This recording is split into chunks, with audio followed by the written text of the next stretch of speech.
je sais pas quoi,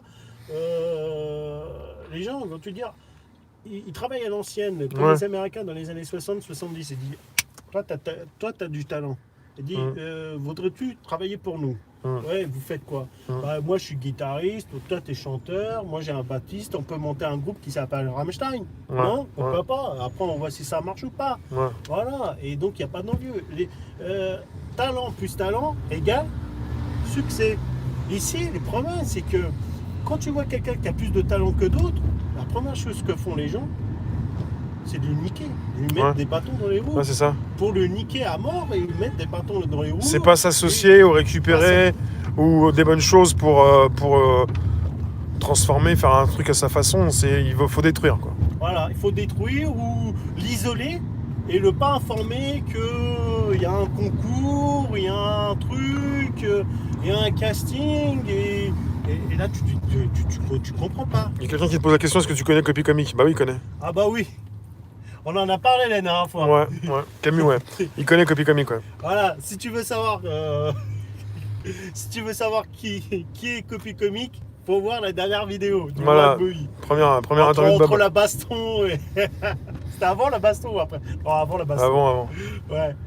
Et non, mais malheureusement, tant que les gens sont en France, à Paris en particulier, surtout à Paris, c'est beaucoup de frustration. Ouais. Tant que ces gens sont animés par les mêmes désirs dérisoires de je suis jaloux, envieux, rancunier, pourquoi il y a plus de talent, ça ne marchera jamais.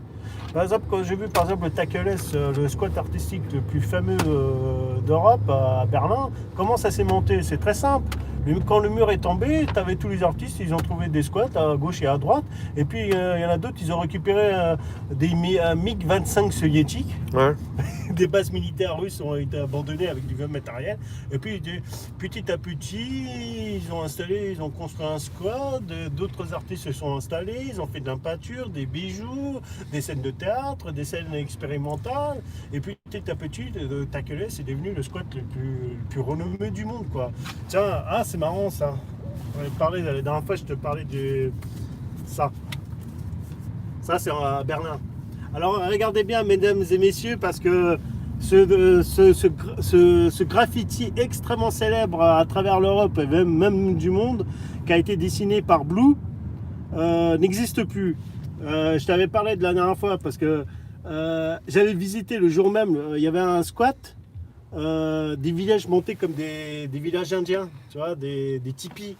Et c'était un petit village de Schtroumpf à Berlin, ouais. à Schillerstrasse, et dans le quartier de Grossberg. Et donc, suite à la spéculation immobilière à Berlin, tu as des propriétaires qui ont acheté le terrain, ils ont viré tous les gens qui étaient là, Ouais. sur le terrain, là, derrière moi, Mmh. pour construire un hôtel de luxe. Tout Ouais. ça pour profiter de ce graffiti. Ouais. Et vous voyez, cet artiste Blue, qu'est-ce qu'il a fait? Bah, quand il a appris la nouvelle que tous ses amis artistes qui vivaient là, t'avais des hippies, t'avais des marginaux, t'avais de tout. Ouais. Voilà, mais des gens sympathiques. Moi, je pouvais rentrer là-dedans. Évidemment, tu vas pas leur prendre en photo, sinon ils vont te jeter des pierres ou des lances, hein, ou des flèches. Hein.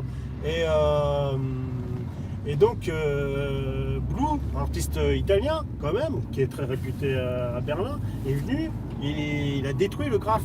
Ouais. Il a tout effacé, il a fait un énorme fuck dessiné en gros et écrit en allemand, allez vous faire foutre à tous les spéculateurs immobiliers, comme ça. Et évidemment, le graphe, il n'est pas resté longtemps, ça a été effacé de nouveau. Et puis voilà quoi. Donc ce graffiti n'existe plus. Pourtant c'est l'un des graffitis les plus connus, connus au monde pour pour tous les passionnés du street art. Voilà. C'est pour moi t'as de la résistance. À Berlin, pourquoi ça marche? Comme je te dis, talent plus talent égale succès. Maintenant, Faut de l'argent quand même. aussi un peu d'argent, oui, évidemment. Beaucoup d'argent. Tu sais, quand je voulais publier mon conte de fées, je suis tombé sur Mathéo et je dis oui, je savais pas que c'était quelqu'un de connu. Le mec, il a 2 galeries d'art. Ah bon? Putain, Berlin, rien que pour lui. Non, il partage. Il est dans un squat. Ah non. Le mec, il emploie des gens pour vendre ses dessins. Mathéo? Ouais, Matteo Dinano. Et pour ceux qui ne croient pas en Dieu, j'ai croisé son chemin par hasard Ouais. quand je me suis retrouvé à la rue. Ce qui est bien avec les amis berlinois, c'est qu'il y a toujours des Berlinois pour